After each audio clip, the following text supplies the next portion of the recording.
வணக்கம். SK cinemas அன்புடன் வரவேற்கிறேன். இன்றைக்கு நம்ம பார்க்கக்கூடிய படத்தோட விமர்சனம் என்னென்னா, இந்தியன் 2 கமல் சார் சங்கர் இயக்கத்தில் அனிருத் இசையில் வந்திருக்க படம் தான் இந்தியன் 2. இந்தியன் 1 என்ன எதிர்பார்ப்பு இருந்துச்சோ, 96 அந்த படம் வாங்கும்போது என்ன எதிர்பார்ப்பு இருந்துச்சோ அதனுடைய எதிர்பார்ப்பை பூர்த்தி செய்யுமா செய்யாதா அப்படிங்கிறத இன்றைக்கி பார்ப்போம். இந்தியன் 1 எடுக்கும்போது அதில் அவ்வளோ பிரம்மாண்டம், சங்கர் சார் கமல் சாரோட இணைஞ்ச உடனே நமக்கு எதிர்பார்ப்பு, அந்த படத்தினுடைய அன்றைய கதைக்களம், அன்றைய சூழ்நிலையில் அது அவ்வளவு பொருத்தமாக அதுக்கு எதிர்பார்ப்பை மீறி இந்த படம் வந்திருக்கா இல்லையா.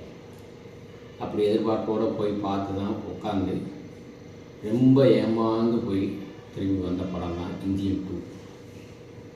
ஏன் அப்படி சொல்கிறோம்னா, சங்கர் சாருக்கு மேலே ஒரு பெரிய மரியாதை. சரி, சங்கர் சாரும் கமல் சாரும் இணைஞ்சாங்கன்னா அந்த கதை, screen play method, making style எல்லாமே டிஃப்ரெண்ட் ஆயிரும் அப்படிங்கிற எண்ணத்தோடு தான் படம் தேட்டரில் வைப்பாங்க. நான் அதுக்கு எதிர்மறையாக கதை இந்த படத்தில் என்ன எப்படி சொல்கிறது அப்படின்னு சொன்னால், கதைன்னு ஒன்று அவர் எடுத்துக்கிட்ட, அவர் இந்த படத்தில் கதை என்னவாக இருக்கும்னு செகண்ட் பார்ட்டில் என்ன எடுக்க போகிறான். பொதுவாக இந்தியன் 1 முடிஞ்சு இந்தியன் 2 கதை எடுக்கிற அளவுக்கு கதைக்கெல்லாம் இல்லை இருக்குமா அப்படிங்கிறத யோசிக்கிறதுக்குன்னு அவர் 30 வருஷம் கழிச்சு இதை அந்த படங்களை எடுக்க போகிறாருன்னு சொன்னோன்னே எப்படி கதைக்களமாக இருக்கும் அப்படின்னு யோசனை இருக்கும்போது, பெரிய கதைக்களமாக இருக்கிறதுக்கு வாய்ப்பு இல்லையே இன்றைய சூழலுக்கு அப்படின்னு எல்லாருக்கும் ஒரு ஜென்ரலான ஆடியன்ஸுக்குமே இருந்தது. அது எனக்கும் இருந்தது. பட் அவருடைய ஒரு வாரத்துக்கு முன்னாடி சங்கர் சார் பேட்டிகளை கலாட்டா டிவி, கோபிநாத் சார் இன்டர்வியூ இதெல்லாம் இன்டர்வியூ கொடுத்துருந்தார். பேட்டி பார்த்தேன். அவருடைய பேச்சு எல்லாம் தெளிவில் சங்கர் சார் சொல்லும்போது இன்றைய இளைஞர்களுக்கு எந்த அடிப்படையில் படம் எடுக்கணும், எதை இந்தியன் 1 வச்சு எதை எடுக்கக்கூடாது அப்படிங்கிறத நான் ரொம்ப நுணுக்கமாக ஆராய்ஞ்சனால தான் 7 வருஷத்துக்கு பிறகு இந்த 2 and 3 எடுத்திருக்கிறேன் அப்படிங்கிற ரொம்ப அழுத்தம் திருத்தமாக நிறைய விஷயங்கள் அவர் பேசியிருந்தார் பேட்டியில். இப்போ அந்த பேட்டியினுடைய தொடர்ச்சியை தான் சரி இந்த படம் கண்டிப்பாக சங்கர் சார் நல்லா பண்ணியிருப்பார் கமல் சாரோட சேர்ந்து அப்படிங்கிற எதிர்பார்ப்பு இருப்பாங்க. ரொம்ப ஏமாந்து போய் அந்த படம் தான் இந்தியன் 2. ஏன் இப்படி சொல்கிறேன் அப்படின்னு சொன்னால், கமல் சார் நடிப்பு அப்படின்னு ஃபஸ்ட்டு கமல் சார் நடிப்பு. கமல் சாருக்கு இந்த படத்தை ஏன் தேர்ந்தெடுத்தார், செகண்டை ஏன் தேர்ந்தார், 3 லீடு கொடுத்தாங்க படம் முடியும் போது. 3 நினச்சிட்டு 2 நடித்தாரான்னு தெரியாது. 3-2ங்கிற அளவுக்கு இந்த படத்தில் ஒன்றும் இல்லை அவருடைய கதைக்களத்தில். பட் அவர் கமல் சார் இதை தேர்ந்தெடுத்து இவ்வளோ தூரம் சிரத்தையாக நடித்ததுக்கு, மேக்கப் பழைய மாதிரி போட்டு எல்லாம் பண்ணது, 8 மணி நேரம் 10 மணி நேரம் அவர் பேட்டி கொடுத்த மாதிரி இருந்ததுக்கு எதுக்கு இவ்வளோ சிரமப்பட்டாருன்னு தெரியல.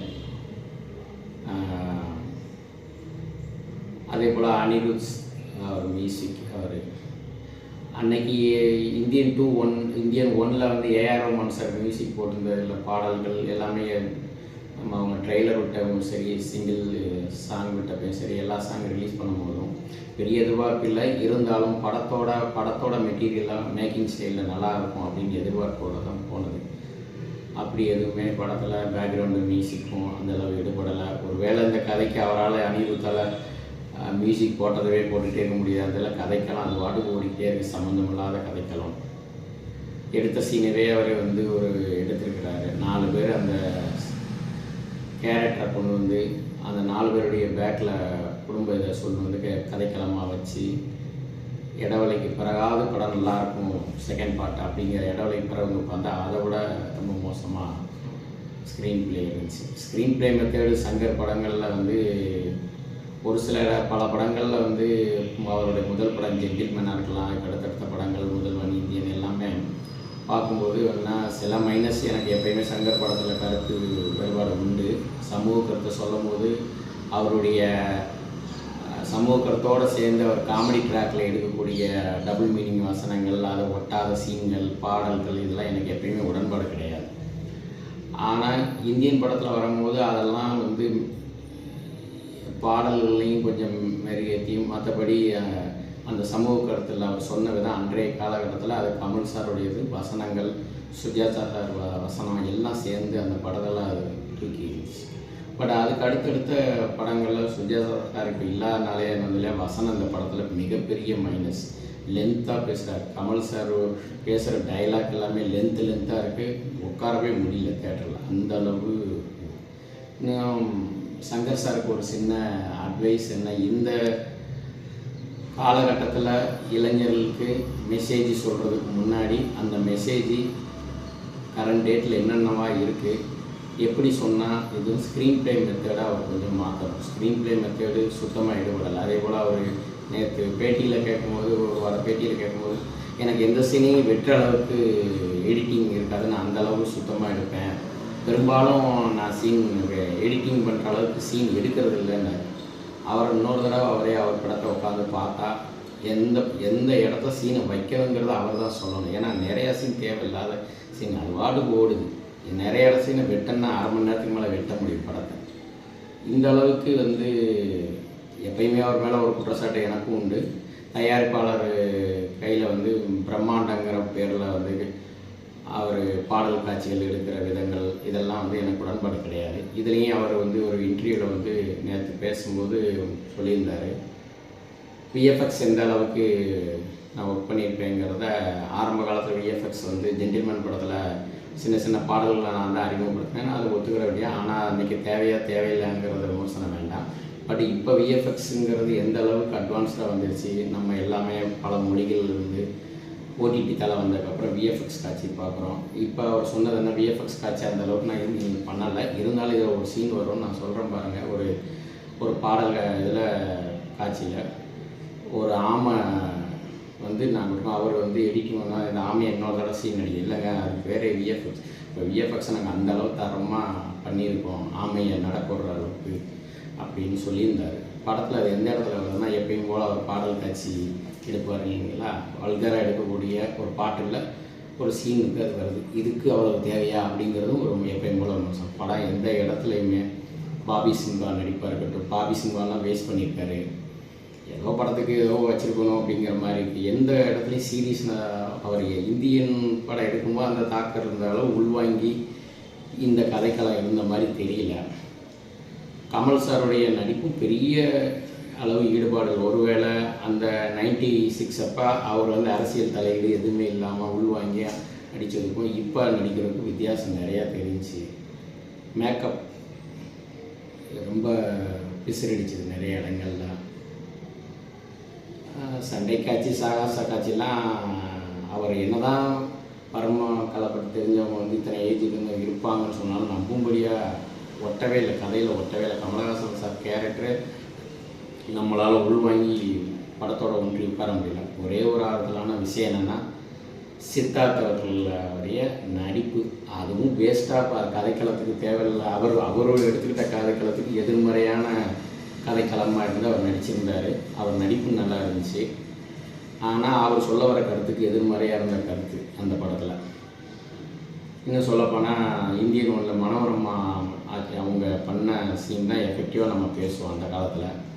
அந்த ஈடு கொடுக்குற மாதிரி சித்தார்த்து அவங்க அம்மா இறந்ததுக்கப்புறம் புள்ளி வைக்க முடியாத ஒரு சுடுகாட்டுகளை சந்திக்கும் பொழுது, கமலஹாசன் சந்திக்கும்போது பேசுகிற வசனங்கள் அந்த அளவு மனோரமா தூக்கி சாப்பிட்ற அளவுக்கு எமோஷனலாக கனெக்ட் ஆச்சு. ஆனால் அதுக்கு அவர் கதைக்களத்துக்கு எதிரான அது ஒரு விஷயம். அதுதான் படத்தில் நம்ம மைண்டில் நிற்கிது. அப்போ எதுக்கு இந்தியன் டூன்னு இப்போ உள்ள மாற்றம் இல்லாத எதுக்கு அப்படிங்கிற ஒரு கேள்விக்குறியோடு நிறையா இருக்குது. படத்தில் நிறைய இடத்துல படம் முழுவதும் நெடுக லாஜிக்கோட இருக்கலாம். பிரம்மாண்ட படம் நடக்கும், அங்கங்கே சில இருக்கும். ஆனால் இது படம் முழுவதுமே லாஜிக் போட்டால் அவர் வாட்டுக்கு ஒரு வண்டி எடுத்து பேட்ரிக் வண்டி எடுத்து சுற்றுவார். சுற்றுறதே நமக்கு அழுத்து போய் அப்பா 1/2 மணி நேரம் ஆகுது அப்பா அப்படின்னு யோசிக்கிறோமா. ஆனால் டிவியில் மட்டும் அவங்க அம்மா இறந்ததை காமிச்சிட்டே இருக்கிற மாதிரி. ஏன்னா எல்லாரும் அவர் எங்கெங்கெல்லாம் போகிறாரோ அப்பப்போல்லாம் அந்த அவங்க அம்மா அங்கேருந்து இப்போ அம்மா இறந்ததுக்கு வந்த காரணம் அப்படிங்கிற மாதிரி சீனை கொண்டு அவ்வளோ தூரம் எல்லோரும் ஒரே டிவியில் அப்படியே இருக்குமா அப்படிங்கிற ஏன் கவனிக்கலை. இன்னொன்று நிறையா விஷயங்கள் அன்மெச்சூராக எடுத்துருக்கிறாரு. இது சங்கர் சாராக எடுத்தார் அப்படிங்கிற அளவுக்கு நிறையா இருக்குது சீன்கள் ஃபுல்லாக. குறிப்பாக நிறைய காட்சிகள் மனோபால காட்சிகளாக இருக்கலாம், இல்லை அந்த கதாநாயகி போர்ஷன் காட்சி இல்லை வர்ற இது, அப்புறம் ரேணுகா அம்மா நடிக்கிறது, இவங்க எல்லா காட்சிகளுமே ஒட்டாத காட்சிகளாக இருக்குது. சார் பதிவாளர் அலுவலகமாக எல்லாமே முன்னாடிலாம் இந்தியன் ஒன்று அப்படியே நம்ம அந்த இடத்துக்கு ஆர்டிஓ ஆஃபீஸ்னால் ஆர்டிஓ ஆஃபீஸோட இதில் நம்ம நின்று அந்த பிரச்சனைகளை சந்தித்த மாதிரி இருந்தனால மக்களோட கனெக்ட் ஆச்சு. இப்போ எடுத்துருக்க ஏதோ கடமைக்கு அவர் ஏதோ சொல்லிட்டு சாடல் சொல்லிட்டு போகணும், அரசியல் சொல்லணும் அப்படிங்கிற மாதிரி ஏதோ ஒரு கமர்ஷியல் படம், நான் ஒரு பெரிய டைரக்டரு, நம்ம பிரம்மாண்ட டைரக்டரு, அதனால் நான் எடுக்கிறேன் பாருங்கள் அப்படிங்கிற மாதிரி எடுத்தது தெரிஞ்சது. ஆனால் அப்படி இந்த காலகட்டத்தில் அவர் பிரம்மாண்ட அமைப்புக்கு தேவையும் இல்லை, அந்த சீனும் அந்தளவு ஒட்டவே இல்லை எந்த சீனுமே. ஸோ சங்கர் சாருக்கு நான் சொல்கிறது என்னென்னா, நீங்கள் இந்தியன் 2ன்னு யோசிச்சுட்டு இந்த கதையை எடுத்துறீங்க, வெட்டவே முடியல. 6 மணி நேரம் நான் படம் எடுத்தோம், அதில் எனக்கு 2 பார்ட்டாக தான் விட முடிஞ்சு 2 and 3 நாங்கள் முடிவு பண்ணி தான் இப்போ ரிலீஸ் பண்ணுறோம். நீங்கள் எதுக்கு அதை பண்ணீங்க தெரியும், இந்த 2 எதுக்கு வந்துச்சுன்னு என்னால் தேட்டரில் உட்காந்து பார்க்கும்போது எதுக்கு 2ன்னே இப்போ வரைக்கும் எனக்கு தெரியல. அதுதான் இந்த படத்தோட விமர்சனம். 3க்கு ஒரு லீடு கொடுத்து நிப்பாட்டிருக்கீங்க, அது என்ன கதைக்கலாமா இருக்குன்னு தெரியலை. பட் 2வை பார்த்தனால 3 பார்க்கலாமா அப்படிங்கிற அளவுக்கு மனநிலையோடு வெளியே வர வேண்டியது. ஸோ நீங்கள் எடிட் பண்ண முடியாதுங்கிறது ஒரே படமாக கூட எல்லாத்தையும் எடிட் பண்ணிவிட்டு 2வை விட்டுருக்கலாம். இது ஒரு பெரிய மைனஸ். அதுவும் நீங்கள் உங்களை ஒரு இடத்துல வச்சுருக்குறாங்க எல்லாருமே. பிரம்மாண்ட டைரக்டர், தமிழ் சினிமா பிரம்மாண்டம், இந்திய சினிமா பிரம்மாண்டம். நீங்கள் ஆரம்ப காலத்தில் படம் எடுக்கும்போது ஜென்டில்மேன்லேருந்து முதல்வன் படம், நீங்கள் காதலன், பாய்ஸ், இதில் நிறைய எனக்கு தனிவிட விமர்சனம் அப்போ இருந்தாலும் கூட ஜென்டில்மேன் படத்துலேயே நீங்கள் அந்த காலகட்டத்தில் நீங்கள் சொல்லும்போது காமெடி ட்ராக்கில் பூரா வல்கராக வைக்கும்போதே அப்போயே எதிர் விமர்சனமும் எனக்கு கருத்துண்டு. எப்பயுமே உங்கள் படங்களில் வந்து டபுள் மீனிங் இந்தியன் ஒன்லியுமே இருக்கும். ஆனால் அது அங்கங்கே கமல் சார் அப்போ அன்னைக்கு இந்த காலகட்ட சூழ்நிலை அது பெருசாக எடுபடாமல் போச்சு. பட் இப்போயுமே நீங்கள் எடுத்துருக்க சீனுமே ஒரு பாட்டுக்கு அந்த ஒரு இடத்துல செட் பண்ணுற இடத்துக்கு அவ்வளோ செலவழித்து அது அமைக்காக நீங்கள் பேட்டியில் சொன்ன விஷயம் எனக்கு ரொம்ப சிரிப்பாகவும் காமெடியாக வந்து இருக்குது. ஸோ நீங்கள் இந்த கால ஜென்ரேஷனுக்காக படம் பாருங்க. பேட்டியில் சொல்லியிருந்தீங்க மகேந்திரன் சார் தான் என்னோட இது அவர் மாதிரி உதிரிப்பூக்கள் படம் எடுக்கணும்னு ஆசையில் தான் நான் வந்தேன். பட் என்னோடய ட்ராக்கே மாறி போயிடுச்சு. ஜென்டில்மேன் படத்தை தயாரிப்பாளர் சொன்னனால அதுக்கப்புறம் என் ட்ராக்கே மாறி போயிடுச்சுன்னு சொன்னீங்க. உதிரிப்பூக்களை இன்னும் 10 தடவை கூட பாருங்கள். உதிரிப்பூக்கள் மகேந்திரன் சாருடைய அந்த படத்தை நீங்கள் மகேந்திரன் சார் எந்த படம், உதிரிப்பூக்களாக இருக்கலாம், முள்ளும் மலருமா இருக்கலாம், ஜானியாக இருக்கலாம், மகேந்திர சார் படத்தை அத்தனை படத்தையுமே நீங்கள் ஒரு தடவை பார்த்துட்டிங்கன்னா அதை எப்படி பேட்டியில் சொல்கிறீங்க. இந்த அவரை மாதிரி படம் எடுக்கணும்னு நினைக்கத்தான் உங்களால் முடியுது, அதோட எடுக்க முடியுமாங்கிறத நீங்கள் ஒரு படம் கூட எடுத்து காமிக்கலை. நம்ம கேட்டால் நீங்கள் பேட்டியில் சொன்னீங்க மனசுல கதை நீங்கள் எடுக்க முடியுமான்னு கேட்டீங்க. அப்போ நீங்கள் அதை சொல்ல வேண்டிய அவசியமே இல்லை. ஏன்னா நீங்கள் தமிழ் சினிமாவுக்கும் சரி இந்திய சினிமாவுக்கும் பெரிய சமூக கருத்தை வந்து சொல்லி தாக்கத்தை உண்டு பண்ணதான் மற்றவங்க கொரோனா பீரியடுக்கு முன்னாடியோ இல்லை உங்களுடைய எந்திரன் படத்துக்கு சிவாஜி படத்துக்கு முன்னாடி வரைக்கும் நினச்சிட்டு இருந்துக்கலாம். பட் அதுக்கப்புறம் எனக்கு தெரிஞ்சு அப்படி இல்லை. நீங்கள் என்ன சொல்ல வர்றீங்க, சமூகத்துக்கு என்ன கருத்து சொல்ல வர்றீங்க நேரடியாகவோ இது வரைக்கும் சொன்னது கிடையாது.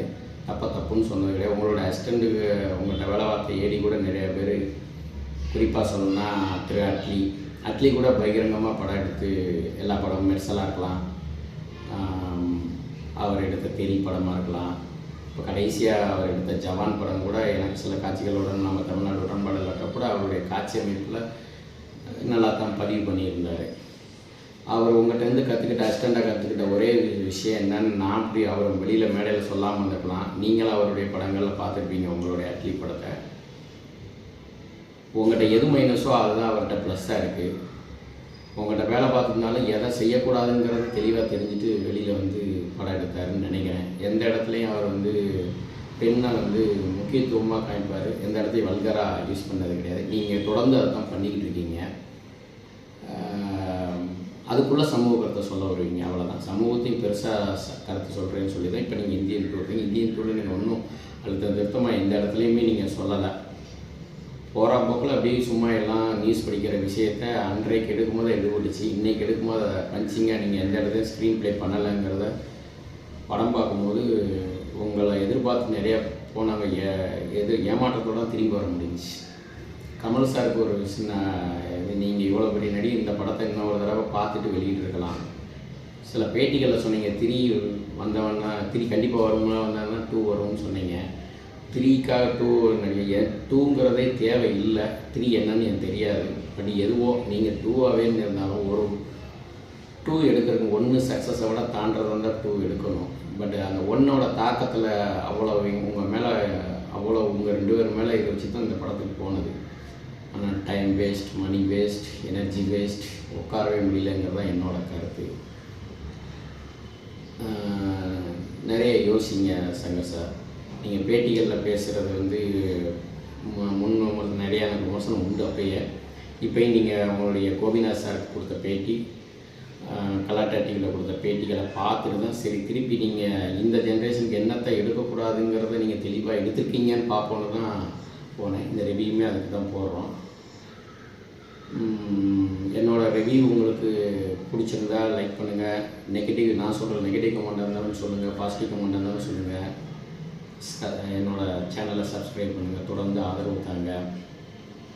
இந்த படத்துக்கு மதிப்பெண் சில படத்துக்கு இப்போ மகாராஜா படம் மதிப்பெண் கொடுக்குறாலோ உயர்ந்த படம் எக்ஸலண்ட்டுங்கன்னா மதிப்பெண் கொடுக்காம இருந்தோம், அவுட்ஸ்டாண்டிங்காக இருக்கிறது.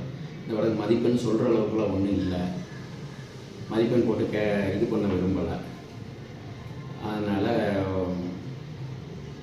இதை எப்படி எடுக்கக்கூடாதுங்கிறதுக்கா எல்லாம் போய் படம் போய் பாருங்கள். சங்கர் சார் வந்து தமிழ் சினிமாவில், ஏன்னா இவரோட ஒப்பீடு வச்சு தான் நிறையா பேரை தமிழ் சினிமா ஒப்பீடு வச்சு பார்க்குது. மற்ற மாநிலங்கள் ராஜமௌழி சார் மற்ற மொழின்னு இருக்காங்க. அப்போ நம்ம தமிழ் மொழியில் இருக்கிற ஒரு சங்கர் சாரை இந்திய அளவில் வந்து கொண்டாடுறாங்க அப்படின்னு சொன்னால், இன்டர்நேஷ்னல் லெவலில் பார்க்குறாங்கன்னு சொன்னால் எந்த அளவுக்கு அவர் செகண்ட் பார்ட் எடுத்துருக்கணுமோ அதை எடுக்காமல் இத்தனை 7 வருஷமாக பல பிரச்சனைகளை லைக்கா உங்களுக்கு ஆதரவு கொடுத்து அவங்க ப்ரொடக்ஷன் பண்ணியிருக்காங்க. ஒரு குறிப்பாக பாராட்டுன்னு சொன்னால் ரெட் ஜெயின் வாங்கி ரிலீஸ் பண்ணியிருக்காங்க. கதைக்களத்தில் பாதிக்கு மேலே அவங்க இந்த இடத்துல தான் தமிழ்நாட்டுக்குள்ளே தான் இப்போ கரண்ட் டேட்டில் இருக்கிற மாதிரி இருக்குது. அதில் வர்ற சார்புலியா அலுவலகமாக இருக்கலாம், இல்லை சிபிசிஐடி ஊழல் எல்லாமே அவங்க அரசாங்கம் தான். சில இடங்கள்ல அவர் ரைஸ் போயிட்டுருக்காரு, ஒரு வாட்டுக்கு ஒரு 20 நிமிஷம் சக்கரை பேட்டரியில் ஓட்டுறாரு. அதில் நிறைய இடங்களில் இன்றைய தான் முதல்வர் மு.க. ஸ்டாலின் வருகன்னு போட்டிருக்கோம். எல்லாமே உங்கள் கரண்ட் டேட் இருக்கிற மாதிரி தான் காமிச்சிங்க. அதெல்லாம் தெரிஞ்சு பார்த்து நீங்கள் படத்தை வாங்கி ரிலீஸ் பண்ணது உங்களுக்கு ஒரு பெரிய பாராட்டு உதயநிதி ஸ்டாலினுக்கு. மற்றபடி என்ன கமெண்ட் இருந்தாலும் சொல்லுங்கள். நன்றி.